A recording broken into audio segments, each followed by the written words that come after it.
राधे राधे मेरे प्रिय साथियों, आप सभी लोग जानते हैं कि माघ माह के शुक्ल पक्ष की एकादशी को जया एकादशी कहा जाता है और माता लक्ष्मी जी का एक नाम जया भी माना गया है। साथियों, यदि इस पावन दिन श्रद्धा और विधि विधान के साथ जया एकादशी का व्रत किया जाए तो भगवान विष्णु जी के साथ साथ माता लक्ष्मी जी की विशेष कृपा भी प्राप्त होती है। आइए साथियों, अब जानते हैं कि इस वर्ष जया एकादशी का व्रत कब रखा जाएगा, व्रत का पारण कब होगा, हरिवासर का समय कब समाप्त होगा और व्रत के नियम क्या क्या हैं। साथियों, जया एकादशी की तिथि 28 जनवरी बुधवार को शाम 4:37 से प्रारंभ होगी और इस तिथि की समाप्ति 29 जनवरी गुरुवार को दोपहर 1:55 पर होगी।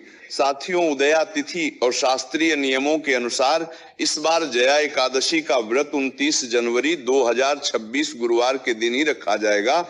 साथियों, अब जानते हैं कि द्वादशी तिथि कब से कब तक रहेगी, क्योंकि इसी दौरान व्रत का पारण किया जाता है। साथियों, द्वादशी तिथि की शुरुआत 29 जनवरी गुरुवार को दोपहर 1:56 से होगी और इसकी समाप्ति 30 जनवरी शुक्रवार को सुबह 11:09 पर होगी। साथियों, द्वादशी तिथि के साथ ही हरिवासर का समय भी 29 जनवरी को दोपहर 1:56 से प्रारंभ हो जाएगा और हरिवासर का समापन उसी दिन रात 8 बजे हो जाएगा। यानी जिस दिन व्रत रखा जाएगा उसी दिन रात में हरिवासर समाप्त हो जाएगा।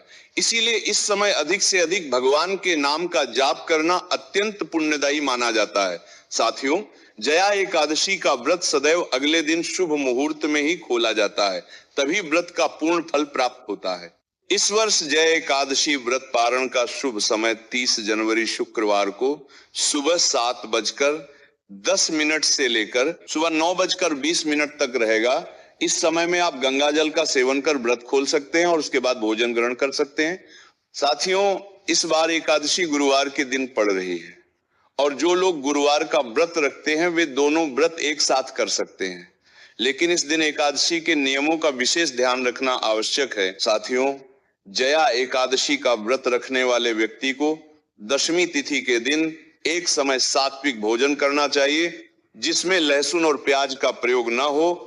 उसी दिन तुलसी जी की पत्तियां तोड़कर तुलसी में जल अर्पित कर देना चाहिए, क्योंकि एकादशी और द्वादशी के दिन तुलसी को स्पर्श करना वर्जित माना गया है।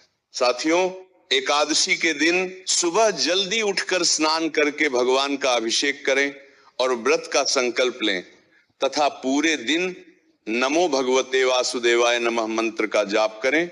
इस व्रत में फलाहार, दूध, चाय या जल ग्रहण किया जा सकता है। रात्रि के समय विशेष रूप से भगवान विष्णु और माता लक्ष्मी जी के लिए घी का दीपक जलाकर उनकी विधिवत पूजा करें। इसके बाद अगले दिन सुबह स्नान करके शुभ मुहूर्त में गंगा जल और आंवले का प्रयोग करते हुए व्रत का पारण करें और पारण के बाद भी शुद्ध और सात्विक भोजन ही ग्रहण करें। साथियों, हमें आशा है कि जया एकादशी से जुड़ी सभी महत्वपूर्ण जानकारियां आपको मिल गई होंगी और ये भी जरूर बताएं कि आप हमारी ये वीडियो कहां से देख रहे हैं। राधे राधे मेरे प्रिय साथियों।